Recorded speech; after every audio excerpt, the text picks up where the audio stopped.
अपने बच्चों का खून, उससे पेशावर की पाक धरती को रंगीन करवा के हमने आज तक होश के नाखून नहीं लिए।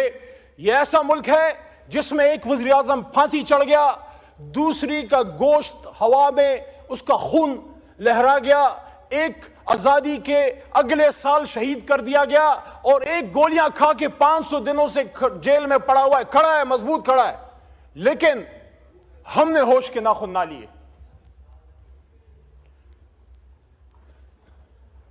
मैं समझता हूं जनाबे चेयरमैन साहब कि कोई भी सियासतदान हो, सियासतदान गोली नहीं मारता, सियासतदान बात करता है। सियासतदान की खूबी यह है कि वो बगैर लड़े आपको मुल्क दे देता है। वो पीछे तस्वीर लगी है, घोड़े पे बैठ के हाथ में बंदूक था में पाकिस्तान आजाद नहीं हुआ था। पाकिस्तान एक पॉलिटिकल वर्कर ने कलम की ताकत से एक बैरिस्टर लिंकन जिन के उसने हमें हासिल करके दिया था। अफसोस उसकी सिर्फ तस्वीर पीछे लगाने के लिए हमने रख छोड़ी है और माल पानी बनाने के लिए रख छोड़ी है। कहते हैं कायदे आज़म दो तो काम होगा। शर्म नहीं आते हमें? यहां बड़ी बड़ी पॉलिटिकल लेगेसीज हैं और सबका मुझे एहतराम है क्योंकि ऐसे नहीं बनती, कुर्बानियों से बनती है। गफ्फार खान बाबा की भी लेगेसी है, आज जो उनके पोते नवासे कर रहे हैं उससे मेरा कोई काम नहीं है, लेकिन मैं इज्जत तकरीम देता हूं गफ्फार खान बाबा को भी, वली खान साहब को भी। भुट्टो साहब की भी लेगेसी है, मुस्लिम लीग की भी लेगेसी है। लेकिन मेरे भाइयों, मुझे आप ये तो बताइए, ये जो इस वक्त डी चौक में शहीद हुए पड़े थे, इनको क्या हिंदुस्तान में आके मारा है? आर्मी पब्लिक स्कूल का सानिहा कल की तारीख में हुआ था। 16 दिसंबर पाकिस्तान की तारीख का स्याह तरीन दिन है। 1971 में एस्टैब्लिशमेंट सियासतदानों को दोष देती है, सियासतदान एस्टैब्लिशमेंट को दोष देते हैं। इतनी बड़ा पाकी दामा की हिकायत, दामन को जरा देख, जरा बंद कुबा देख। कोई कहता है जनरल यहया ने फौज कुशी की, कोई कहता है तुमने इधर हम उधर तुम का नारा लगाया, कोई कहता है हाइब्रिड रजीम है। यह हाइब्रिड रजीम क्या 2017 से आई? 1986 में जब मोहतरमा बेनजीर भुट्टो शहीद पाकिस्तान उतरी एग्जाइल के बाद, पाकिस्तान की तारीख शायद है कि या वो दिन था या 30 अक्टूबर 2011 जब पूरा लाहौर निकल आया था, या पूरा लाहौर बेनजीर के लिए निकला है या इमरान खान के लिए निकला है। लेकिन जब सन 86 में, मेरा सवाल आज इस पार्लियामेंट से, यह मुकदमा जमहूरियत है, मैं किसी नवाज शरीफ, जरदारी या इमरान खान की बात नहीं कर रहा, मैं इस पार्लियामेंट का, इस जमहूरियत का रोना रो रहा हूं कि आज हमें हाइब्रिड रजीम की बात की जाती है, यहां सिलेक्टेड की बात हुई, हमें सिलेक्टेड भी कहा गया, पता नहीं क्या क्या कहा गया। शुक्र है कातिल तो नहीं कहा गया, कातिल तो नहीं है, अपने हमारे हाथों में किसी का खून नहीं है, शुक्र अल्हम्दुलिल्लाह। यहां बेशुमार लोग आया करते थे, इसी डी चौक में मैं, परवेज खटक और शेख रशीद इमरान खान के हुक्म पे जाके एंगेज करते थे। यहां सादजा कराम आए, यहां एलएचपीज आए, यहां नर्सेज आए, यहां सरकारी मुलाजमीन आए, यहां उलमा कराम आए, यहां बिलावल साहब आए, यहां मरियम नवाज साहब आए। हमने एंगेज किया, न गोली चलाई, न किसी को पकड़ा। 24 घंटे से ज्यादा रिकॉर्ड किसी के पास नहीं है कि हमने किसी को जेल में रखा। जनाब चेयरमैन साहब, यहीं इसी कुर्सी पे कायदे अवान तशरीफ फरमा थे शहबाज शरीफ साहब, और मैंने उनके सामने ये गोश्त गुजार की बात, मैं तकरीर के दौरान चिट्टे नहीं पढ़ता, मुझे पता है मैंने क्या कहना है, मेरी उम्र गुजर गई है, 10 साल मेरे इस पार्लियामेंट में गुजर गए हैं। वल्लाह मैंने यहां लड़ाई देखी है, ऐसे लगता है जैसे हम घरों से यहां लड़ने के लिए आते हैं, जैसे ये कैमरास बंद होते हैं फिर आपस में चाय पीते हैं। ये मुनाफिकत नहीं है? एक दूसरे की शादियों में जाते हो, एक दूसरे से मिलते मिलाते हो, इकट्ठे जाके उम्रे करते हो, लेकिन जब कौम की बात आती है फिर आपस में लड़ते हो। किसको दिखाने के लिए? अल्लाह को राजी करो यार। इज्जत जिल्लत इमरान खान, नवाज शरीफ या जरदारी के हाथ में नहीं है। इज्जत और जिल्लतों का मालिक वो है जिसके 100 नाम ऊपर लिखे हुए। आज वो बात करो जो खुदा लगती बात हो, जो हक लगती बात हो। एबटाबाद डिवीजन में जनाब चेयरमैन साहब, मैं एक एक शहीद के घर गया हूं। छोटा भाई इधर बैठा हुआ था, अता तारड़ साहब इस वक्त नहीं है। मैं उनको कहता हूं, अता भाई मैं आपको हाथ से पकड़ के, मेरी गाड़ी में, उसमें मेरा अपना जाती पेट्रोल है, मेरे साथ चलें, कम से कम जिन शहीदों को मैं जानता हूं उनके कब्रों पे मेरे साथ जाएं, और मेरा आपसे वादा है, रेंजर का शहीद आपका नहीं, मेरा भी शहीद है, इकट्ठे रेंजर्स की शहादतों और दुआओं पे भी जाएंगे। लेकिन एबटाबाद डिवीजन नथिया गली के टॉप में एक पहाड़ी के सिरे पे एक नौजवान मुबीन मलिक की जो शहीद हुआ है यहां, और उसकी जो गोली बॉडी पे लगी है वो आर पार नहीं गई, उसमें एक बुलेट वुंड है। और यहां लॉयर्स बैठे हैं, मरवत बैठा है पीछे, मरवत साहब बैठे हैं, आप भी लॉ के स्टूडेंट हैं। जब बॉडी से गोली आर पार नहीं जाती, इसका क्या मतलब है? इसका मतलब है कि इट्स अ स्नाइपर शॉट। उसकी छोटी बच्ची आयत नूर, यकीन करें बहुत खूबसूरत फरिश्ते जैसी छोटी सी बच्ची उसके बाप के हाथ में थी, और उसकी कब्र पर मैं बैठा और उसके बाप की खाली आंखें, क्योंकि उसका बेटा यहां शल पंप पे मजदूर था। क्या गुनाह किया था उसने? वो भी तो किसी का बिलावल था, वो भी तो किसी का कासिम या सुलेमान था या हमजा था। एबटाबाद का अब्दुल कादिर, उसका छोटा बेटा हिजबुल्लाह, रात के अंधेरे में जब आग हमने जलाई, उनके घर में बैठने की जगह नहीं है। एबटाबाद की सर्दी का आपको पता है, खुले आसमान तले आग जला के हमारे साथ वो बैठे हुए थे। उसका छोटा बच्चा हिजबुल्लाह जो मदरसे और स्कूल में पढ़ता है, सवाल करता है कि मेरा बाप क्यों मरा? आर्मी पब्लिक स्कूल में तो दहशतगर्द आए थे, यहां कौन आया था मेरे भाई? यहां कौन आया था? पार्लियामेंट के सामने ला इलाहा इल्लल्लाह मुहम्मदुर रसूलुल्लाह के सामने यहां गोलियां चल रही थी, यहां में कहा जाता है नहीं मारा तो किसने मारा? Forget about this point that they were the workers of Pakistan Tehreek-e-Insaf. They were Pakistanis, and according to the Constitution of Pakistan, Article 9. Article 9, और मैं अप्रिशिएट करता हूं यहां आज राना सनाउल्लाह ने, राना साहब ने अच्छी बात की है कि दोनों तरफ जो शहीद हुए हैं उन सब के लिए इन्ना लिल्लाहि व इन्ना इलैहि राजिऊन पढ़नी चाहिए। मैं पढ़ चुका हूं। ये दोनों तरफ के नहीं है, ये एक तरफ के हैं। काश हम समझ पाए, हुजूर सल्लल्लाहु अलैहि वसल्लम की हदीस का मफहूम है कि वक्त तुम पे ऐसा आएगा कि मारने वाला भी मुसलमान और मरने वाला भी मुसलमान।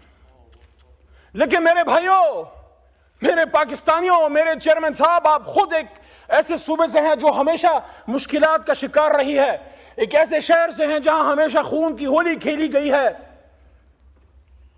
मुझे जिस चीज का दुख है बतौर पाकिस्तानी, आप सब मेरे भाई हैं, मेरे किसी से नफरत नहीं है। वहां जिस सीट पे अता तारड़ बैठे हैं, वहां मैंने जब 9 अप्रैल की रात स्पीच की थी, आप इधर 170 बैठे हुए थे। मुझसे अक्सर पूछा जाता है तुम्हें डर नहीं लग रहा था उस रात? तुम अकेले थे और ये 170 थे। मैंने कहा मैं उनको दुश्मन नहीं, सिर्फ एक सियासी मुखालिफ समझता हूं, मुझे उनसे कोई डर नहीं था। लेकिन मुझे जिस चीज का दुख है वो ये है कि जो यहां डी चौक पे शहीद हुए हैं आगा साहब, उनकी न सिर्फ जान गई है बल्कि उनका मान भी टूटा है। मैं दिल के दर्द से ये कह रहा हूं, उनको ये पता था कि गिरफ्तार हो जाएंगे, आंसू गैस चल सकती है, लाठी चल सकती है, हाथ पैर टूट सकते हैं, लेकिन जो गोली हमने इनको हिंदुस्तान पे चलाने के लिए दी है वो मेरे सीने से आर पार कभी नहीं होगी, कभी नहीं होगी, कभी नहीं होगी। ये गोली तो उन लोगों के लिए हमने तुम्हें दी है कि जो लोग श्रीनगर में मुसलमानों का खून बहाते हैं, ये गोली पाकिस्तानियों पे चलाने के लिए नहीं, ये गोली पाकिस्तान और इस्लाम के दुश्मनों पे चलाने के लिए है। और आज हमसे बात की जाती है कि बताओ, हमारे पश्तो में कहते हैं मड़ुम शुमो पढ़ुम शुम, मार भी दिया और मैं ही गुनहगार। मुगल नयम ची गमुन तबजाड़म, मरवत से तो पे पोएगी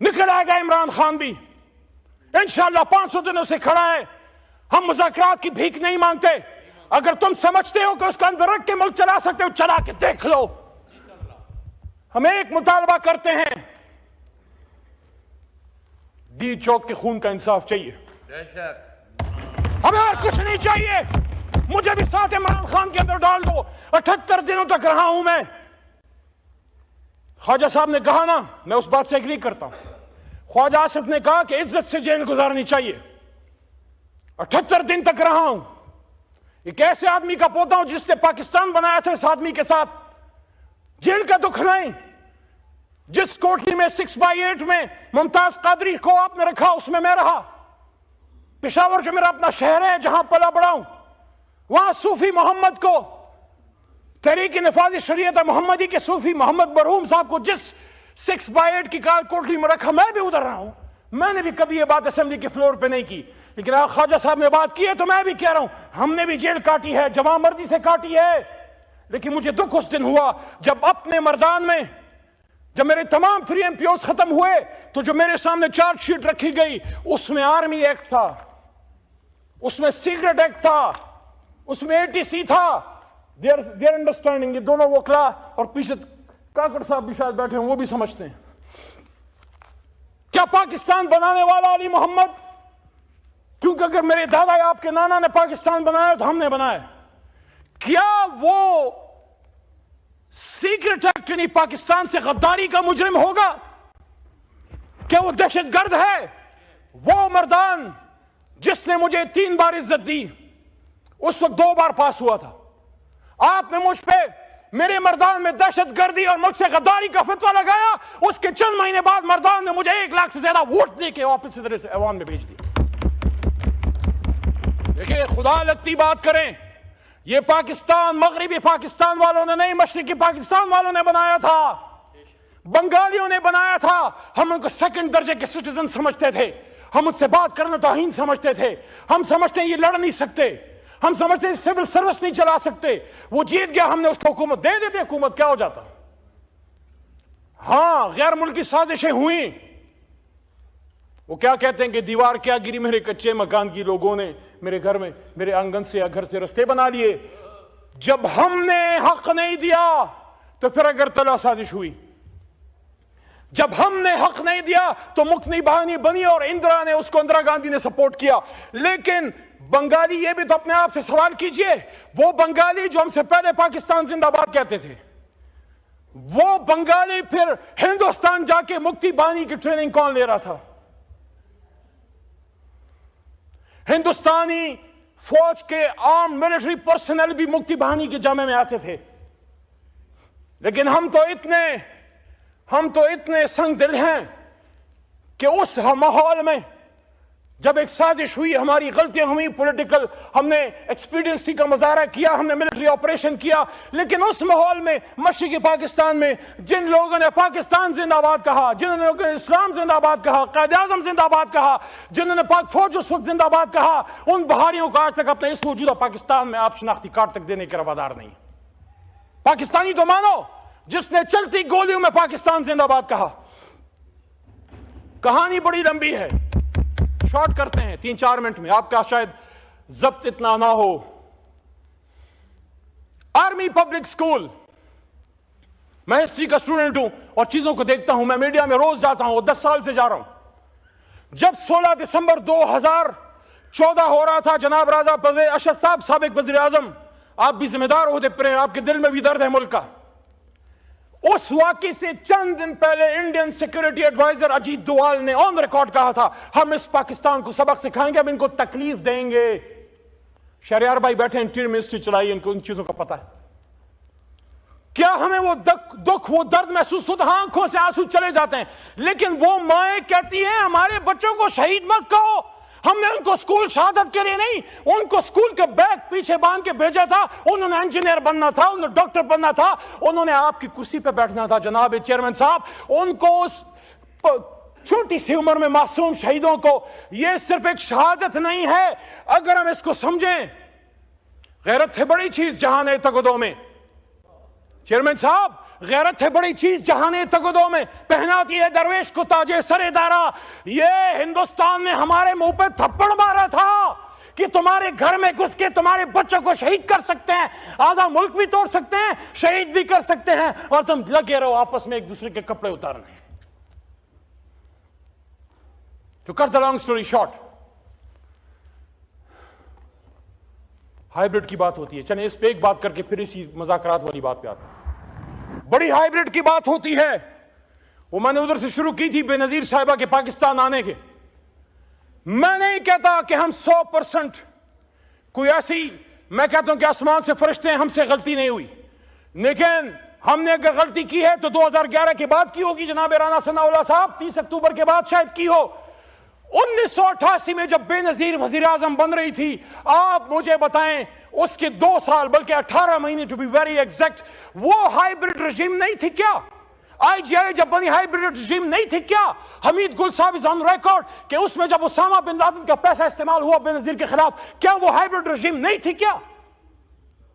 ये आज की कहानी तो नहीं, 100 बरसों की दास्तान है जनाब चेयरमैन साहब। 3-4 चीजों का बड़ा दुख है मुझे। मैं कभी पीपल पार्टी का वर्कर सपोर्टर नहीं रहा, आज भी मैं कहता हूं मुझे बड़ा अजीब लगता है। सदर आपका बैठा है, चेयरमैन सेनेट आपका बैठा है, चारों गवर्नर आपके बैठे हैं, 16 महीने आप इधर इख्तिदार में बैठे रहे, आज भी आप उन सीटों पे हैं, आज भी आप रोना रोते हैं। आ जाए इधर हमारे साथ और एक जेन्युइन अपोजिशन करते हैं। वो कहते हैं तो इधर उधर की ना बात कर, ये बता के काफिला क्यों लुटा?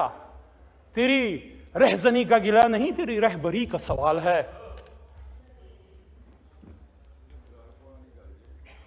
मेरे चेयरमैन साहब, हम मामलात को सुलझाने वाले लोग हैं। मैं जिस इलाके से हूं, बचपन में लोरी में हमें बंदूक और तलवार सिखाई जाती है। जुखशाल तुरा पलास कफन पगाड़ा बरा पासम कि खबर शुम च पुख्तुन दचा गुलाम शो। मैं खुशाल खान खटक कब्र से हाथ में तलवार और कफन पहने निकल आऊंगा अगर मुझे यह पता लगा कि पख्तून या मुसलमान किसी का गुलाम बन गया। लेकिन हम आपस में लड़के जीत भी गए तो किससे जीतेंगे? लाश तो पाकिस्तानी की गिरी है ना। अगर इधर अनीस सत्ती की गिरी है इस्लामाबाद में, मैं सब जगहों पे गया हूं। वो अपनी मां को ये कह के गया था चेयरमैन साहब कि मेरे लिए दुआ करना, मैं अपने लीडर को आजाद करने निकला हूं। आपके भी लीडर के लिए लोगों ने अपने आप पे आग लगाई थी, खुदकुशियां की थी जनाब। हालांकि खुदकुशी इस्लाम में हराम है, लेकिन मेरे भी लीडर के लिए मरते वक्त उन्होंने खून से कैदी नंबर 804 लिखा है। Look at the commitment of the level of the workers of Pakistan Tehreek Insaf. Imran Khan को किसी ने अकेला नहीं छोड़ा। मियां साहब का गिला अपनी जगह दुरुस्त है। जब मियां साहब ने फरमाया कि उनको कहा जाता था कि कदम बढ़ाओ मियां साहब, हम तुम्हारे साथ हैं, लेकिन जब मुशर्रफ का आहनी हथौड़ा चला, जुल्म हुआ, इमरजेंसी कायम हुई, मियां साहब ने देखा तो मादूद चंद लोग थे, एक जावेद हाशमी था, उसको भी फिर आपने प्रॉपर्ली ओन नहीं किया। लेकिन ये क्या करें, हमारा भी उसी तरह का दर्द है। ऐसा ना हो जो खड़े थे इस तरफ, कल को फिर वो पीछे ही खड़े रहे और निकल गए थे वो फिर आगे बैठे हों। होता है, सियासत में होता है हुजूर।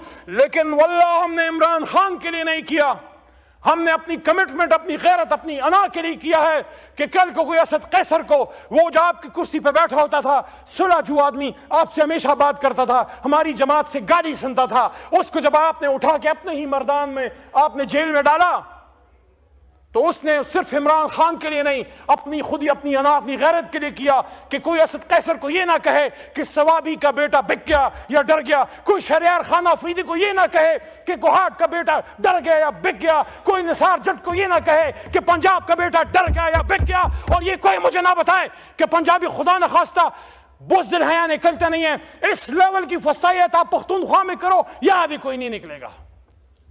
हमने तो सुना था कि माए बहनें सांझी होती हैं, ये कैसी सांझी माए बहनें हैं? जब मेरी और आपकी माँ रेहाना डार के सर से दुपट्टा छीना गया और उसको खींचा गया, तो फिर सियालकोट के साथ पूरा पाकिस्तान क्यों ना रोया? और आप क्यों ना रोए? आपकी तो जमात ही खवातीन के हकूक पे बनी है हुजूर।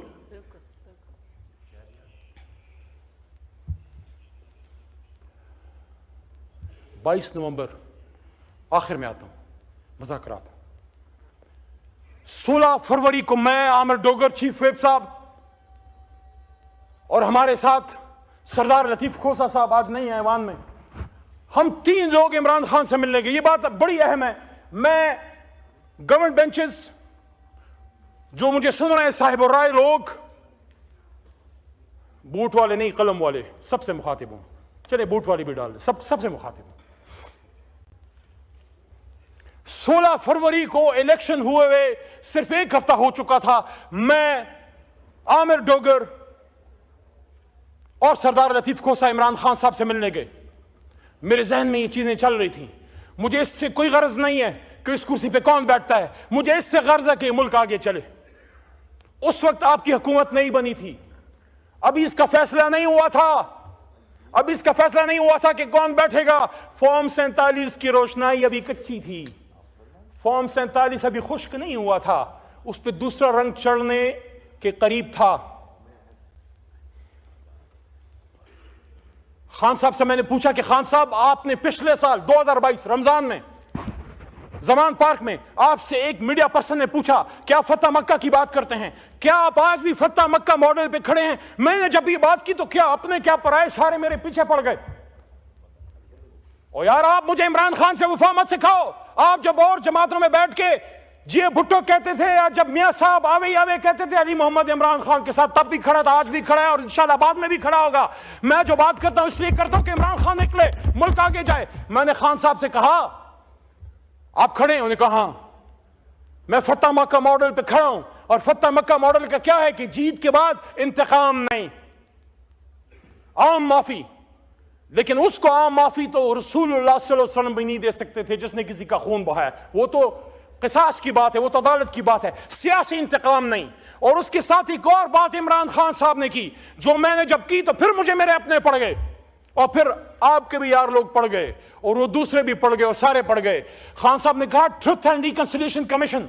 उन्होंने कहा कि नेल्सन मंडेला ने ट्रुथ एंड रिकंसिलिएशन कमीशन कायम करके अपने मुल्क को आगे ले गया, बल्कि उनके अल्फाज to be exact quote and quote ये थे कि वेस्ट ने, इमरान खान साहब ने कहा कि वेस्ट ने हमारे नबी पाक सल्लल्लाहु अलैहि वसल्लम की तालीमात को अपना के फतह मक्का मॉडल को लेके ट्रुथ एंड रिकंसिलिएशन कमीशन बनाया, और देखो वेस्ट आज कहां चला गया और हम किधर खड़े हैं। मैंने 12 की ये बात की इलेक्शन कमीशन के बाहर, दोस्तों को याद होगा अगर इधर कोई है, इलेक्शन कमीशन के बाहर मैंने कहा कि खान साहब कहते हैं कि हम ट्रुथ एंड रिकंसिलिएशन कमीशन, तो रिकंसिलिएशन पे तो जोर दिया कि अली मोहम्मद कहता है रिकंसिलिएशन। मैंने ट्रुथ पहले की है, पहले ट्रुथ देन रिकंसिलिएशन। सच बोलना पड़ेगा। 2 मिनट और। 22 नवंबर, ये फैक्ट्स आपके सामने आने चाहिए, पूरी कौम सुन रही है। 22 नवंबर को हमें हमारी पॉलिटिकल कमेटी ने जनाब इमरान खान साहब से मिलने भेजा, हमें नहीं मिलने दिया। मैं था उसमें, चेयरमैन गौहर थे उसमें, सेक्रेटरी जनरल राजा थे हमारे, राजा साहब उसमें, हमारे साथ रऊफ हसन साहब और सरदार लतीफ खोसा। हमारा काम क्या था? हमने इमरान खान साहब को यह कहना था कि ये जो एहतजाज है उसको आप मुलतवी ना करें, खत्म ना करें, सिर्फ ऑन होल्ड कर लें, इस्लामाबाद की पेरिफेरी में कहीं बैठा दें, ताकि गुफ्तगू जो चल पड़ी है वो गुफ्तगू किसी अंजाम तक पहुंच सके। हमें मिलने नहीं दिया। अपनी मंजी तले डांग फेरे सियासी लोगों। कौन है जो हमें लड़ाना चाहता है? किसको पता था कि हम किस लिए जा रहे हैं? कौन चाहता था कि डी चौक पे खून बहे? हम तो सारी लीडरशिप इमरान खान को इस पे कन्विंस करने गई थी कि खान साहब बाहर बैठ जाते हैं फिलहाल, और मौका दें मुज़ाकरात को कि शायद आप निकल आए, सीरान निकल आए, और मैंडेट की वापसी का कोई सिस्टम हो। बड़ा मेरे पे सवाल होता है तुम किधर थे? 25 को मैं अडियाला के करीब रोडों पे था, एक नामालूम गाड़ी में जो मेरी अपनी जाती है, एक ड्राइवर के साथ पुलिस के नरगों में से पीछे बैठे मैं निकल रहा था। उस दिन मुझे काली शीशों की गाड़ी का जरा अफादियत का अंदाजा हुआ। पुलिस वालों के बीच में से पहुंच के मैं अडियाला पहुंचा। यहां राणा साहब ने कहा ना कि इजाजत दी गई थी। राणा साहब, अली को इजाजत नहीं मिलती, क्योंकि किसी को पता है कि अली जो है मामलात को ठीक करना चाहता है, अपने लीडर को बगैर लड़े बगैर खून बहाए निकलवाना चाहता है। उस दिन गौहर साहब को भेजा गया अंदर, सैफ साहब को भेजा गया अंदर, अली मोहम्मद फिर भी 2 घंटे अडियाला के बाहर बैठा रहा। और उसके बाद 5-6 दफा मैं गया हूं, मुझे नहीं मिलने दिया जाता, क्योंकि हम चाहते हैं ये खून बहना बंद हो, ये लड़ाई मार कुटाई बंद हो, आप बात करें और निकले इस जंजाल से, इस मुसीबत से। इमरान खान भी सहवान में आए, मियां नवाज शरीफ भी आए। और अब आखिरी बात की तरफ आता हूं। देखें, हम स्कूल गोइंग थे जब मियां साहब वजीर खजाना थे। बिलावल साहब अपनी मां की गोद में जेल के आगे बैठे रहते थे। नस्ल जवान हो गया, आज बिलावल की खुद शादी की उम्र है, उसकी माशाल्लाह जो सिस्टर हैं उनकी माशाल्लाह अब बच्चे हैं। इतना वक्त गुजर गया बीच में। मियां साहब की अपनी बेटी वजीर आला बन गई, इमरान खान साहब वजीर आजम बन गए, एक नस्ल जवान हो गई, दूसरी शादी की उम्र तक पहुंच गई। लेकिन पाकिस्तान में म्यूजिकल चेयर खत्म नहीं हुआ, लड़ाइयां खत्म नहीं हुई, आपकी हाइब्रिड रजीम खत्म नहीं हुई। आपकी लोगों को यह एक फैसला कर लो कि पाकिस्तान को चलाना है तो पार्लियामेंट से चलाना है। रावलपिंडी अगर जाना है तो सिर्फ किसी की दुआ या तकरीब में जाएं, किसी से इशारे में इशारे ना लें, अपने अल्लाह से इशारे लें, अपने अल्लाह के हुक्म पे आएं। अवाम की ताकत से आए, अवाम की वोट से आए, और उनको भी बताएं जब तक आप अपने आखिरी बात आप अपने आईनी रोल में होंगे, जब तक आप अपने आईनी रोल में होंगे, जब तक आप बॉर्डर्स की हिफाजत करते हैं, जब तक आप हिंदुस्तानी सांपों को कुचलते हैं, हम आपको अपने सर पे बैठाते हैं। लेकिन जब आप हमारे अपने मुल्क में हमारे बच्चों के सर कुचले जाते हैं, फिर हमें दुख होता है, फिर हमें तकलीफ होती है, और फिर हम सवाल करते हैं। और जब सवाल करते हैं तो अपनी शहर मर्दान में फिर आर्मी एक्ट और सीक्रेट एक्ट और एंटी टेररिज्म एक्ट, और क्या सिर्फ हम पे लगे, आप पे नहीं लगे? तो जनाब 70 साल की हो गई ये लीडरशिप, इज्जतें भी देख लें, जेलें भी देख लें, मुल्क से दरबदर होना भी देख लिया। 70 के बाद या 60 के बाद तो फिर अल्लाह ही याद आता है। मियां साहब इज 70+, जरदारी साहब इज 70+, इमरान खान साहब इज 70+, और मौलाना फजल रहमान साहब भी 70 के करीब होंगे शायद। मेरी तजवीज है, मुझे पता है मेरी बात सदा बसहरा होगी, लेकिन मोहब्बत गोलियों से बो रहे हो, वतन का चेहरा खून से धो रहे हो, गुमा तुमको के रास्ता कट रहा है, यकीन मुझको के मंजिल खो रहे हो। तीनों बड़े लीडर आए, पार्लियामेंट में बैठे और ये फैसला करें मिलकर हुकूमत नहीं बनाएंगे, ये नहीं हो सकता। आग और पानी इकट्ठे नहीं हो सकते। पीपल्स पार्टी नून लीग का आपस में एक नजरियाती इख्तिलाफ रहा है, हमारा आप दोनों से नजरियाती इख्तिलाफ रहा है, लेकिन उस पर तो इख्तिलाफ नहीं, इस पे तो इख्तिलाफ नहीं, न क़ायद पे इख्तिलाफ, न इस झंडे पे इख्तिलाफ, ना इन पे इख्तिलाफ, ना अल्लाह पे इख्तिलाफ, ना कुरान पे इख्तिलाफ, और ना इस बात पे इख्तिलाफ कि ला इलाहा इल्लल्लाह मुहम्मद रसूलुल्लाह या पाकिस्तान का मतलब क्या। तो फिर इसका मतलब है अगर इसके आगे कोई इख्तिलाफ होगा तो फिर वो अना की जंग होगी, फिर वो जाती इख्तिलाफ होगा। जिस तरह हमारे पख्तूनख्वा के गफार खान बाबा फरमाया करते थे कि खिदमत में तो कोई इख्तिलाफ नहीं, इख्तिलाफ तो खुद गर्जी से पैदा होता है। तो आप आए, सिर्फ 15-20 सेकंड आप आए, इमरान खान साहब को भी बाहर आने दें।